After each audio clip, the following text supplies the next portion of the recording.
E aí, pessoal, tudo bem? Hoje a gente vai falar de acidentes nucleares, os acidentes radioativos. Assunto muito interessante e muito importante para a gente. Vem comigo.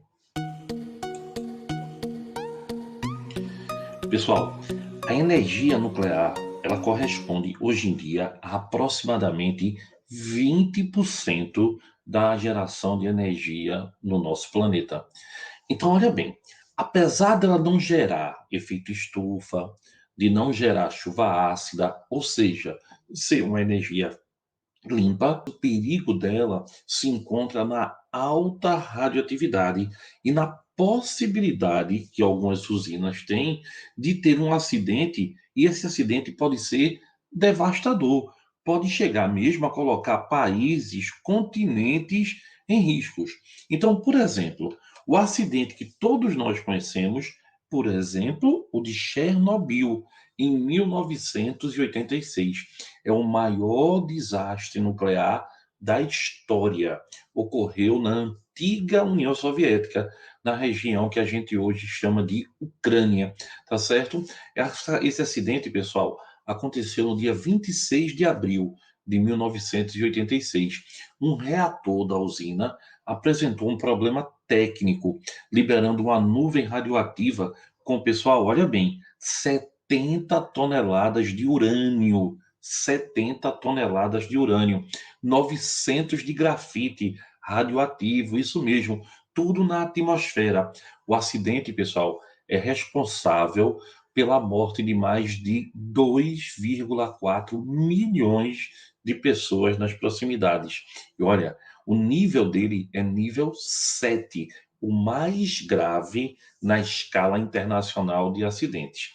Só que o acidente de Chernobyl, ele foi causado por um erro humano, como todos os outros acidentes que a gente viu até hoje, tá? A gente tem um acidente nos Estados Unidos em 1979, em Three Mile Island, onde a central nuclear foi um acidente de nível 5 lá, tá?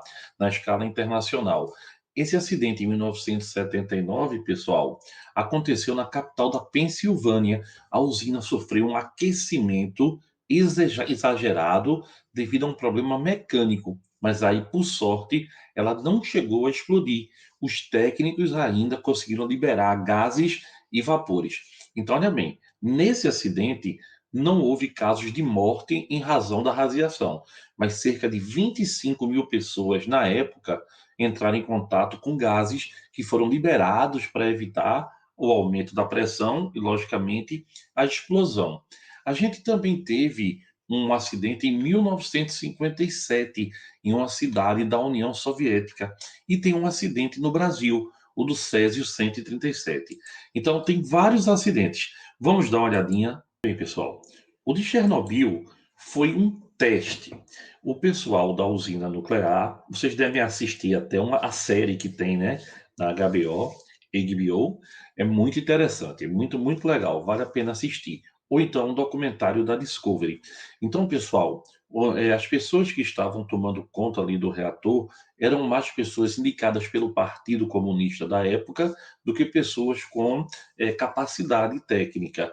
E aí fizeram um monte de desacertos, levando a usina a explodir, pessoal. E o problema maior é que eles negaram por muito tempo que tinha acontecido um acidente. Olha aí, isso aí é uma das poucas fotos que ainda sobraram.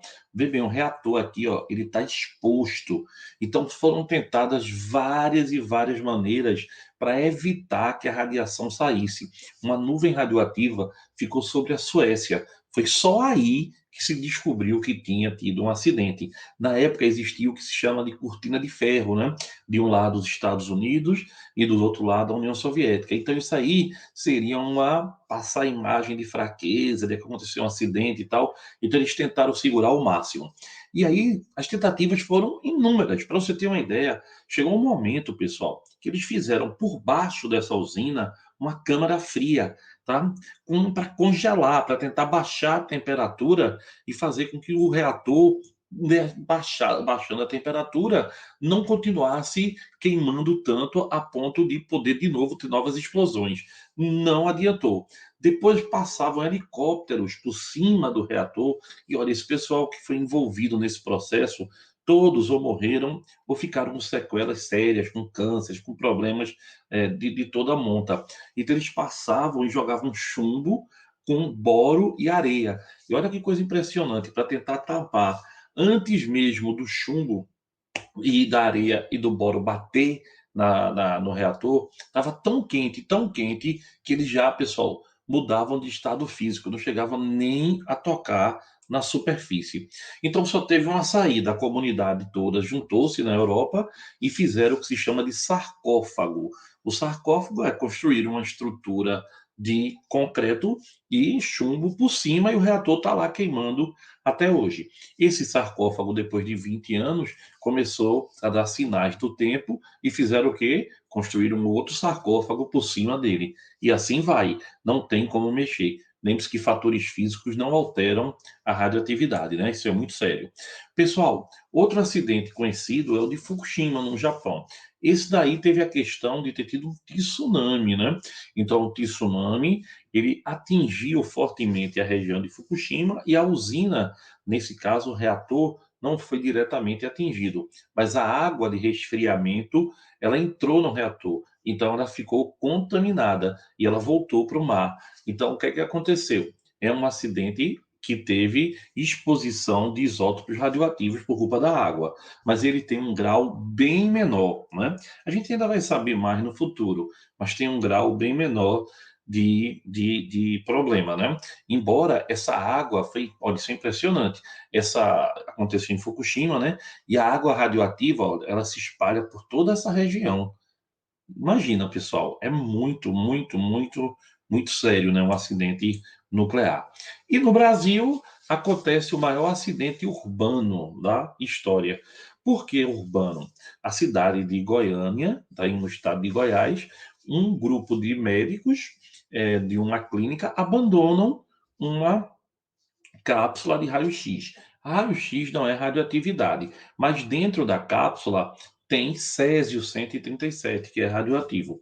E essa cápsula pesada, o pessoal que catava lixo foi procurando aquele negócio, achou, ficou super feliz, porque é muito pesado, ia vender tudo no ferro velho.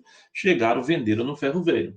No ferro velho, o dono do ferro velho abriu a cápsula para poder aproveitar, né, ganhar mais sobre as peças, viu o que, é que tinha lá dentro, e se encantou com um recipientezinho que tinha um pó azul. Esse pó azul é o Césio-137. E aí, pessoal, morreu, a criança foi a primeira a morrer, porque ingeriu um pequeno pedacinho de um grão de areia de Césio, né? Ela botou na mão e comeu um ovo cozido, e entrou, né?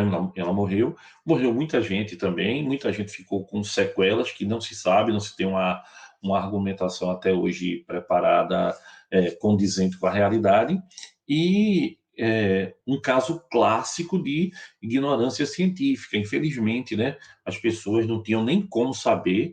Eu me refiro mais ao pessoal que manipulou aquele material, que aquilo ali era um material radioativo que fazia tanto mal. Não é? Então, e demorou para ser descoberto, foi um processo bem demorado. Então, pessoal, a radioatividade não só tem esse lado negativo. A medicina, por exemplo, a medicina nuclear, ela é uma realidade. Os exames de alta especialidade, eles também são relacionados com radioatividade. Então, não liga os acidentes nucleares com a radioatividade. Acidentes acontecem, e a maioria deles por erro humano. Mas a radioatividade tem sua valia, tem sua importância. Né? O ano passado teve essa matéria da Folha de São Paulo. Ó. Homem morre ao ser sugado por túnel de ressonância magnética em hospital. Então, um erro também humano, né? Deixaram ele entrar com um tubo de oxigênio na ressonância magnética, onde não pode se entrar com nenhum tipo de metal, porque senão a pessoa é sugada, né? Pelo grande ímã que tem no aparelho. E eu queria também, para terminar esse momentinho, falar de duas coisas que são bem interessantes, tá? A quimioterapia e a radioterapia. Então, pessoal, a quimioterapia é um tratamento que utiliza o medicamento para destruir a célula doente. Então, o que é que acontece? Na quimioterapia, ela é sistêmica. A pessoa recebe através, geralmente, né, das veias, o produto, o medicamento, e ele vai para todo o sistema, logicamente matando as células que estão mais enfraquecidas, tal. Por isso que a pessoa perde imediatamente pelo, né, o cabelo, o gosto, a saliva, que são células que se reproduzem muito rapidamente, então também morrem muito rapidamente. Então a quimioterapia é um processo sistêmico. Até chegar onde está o tumor, ele massacra bastante o corpo. Já a radioterapia, ele é pontual, tá certo? É como se o médico atirasse, metesse bala num raio, através de raios gamas, por exemplo, na célula cancerígena. Então ele aponta o aparelho para exatamente o ponto onde está o tumor e aí começa a emitir a radiação. Então a quimioterapia ela é no sistema como um todo, o medicamento entra no sistema, a radioterapia ela vai no ponto, ela vai na célula, vai queimar a célula com câncer, embora também traga grandes problemas para a pessoa, assim como não é grande, não são grandes problemas, mas assim, traz efeitos colaterais que são bastante sofridos, né? Mas na medicina sempre se tem a relação entre custo e benefício, né? Qualquer remédio traz um custo, mas ele só vale ser usado se trouxer um benefício. Era sobre isso que eu queria falar hoje, tá? Sobre os acidentes nucleares e sobre a importância da radioatividade da medicina. Beijo para vocês, pessoal. Até a próxima, hein? Tô esperando vocês. Beijo.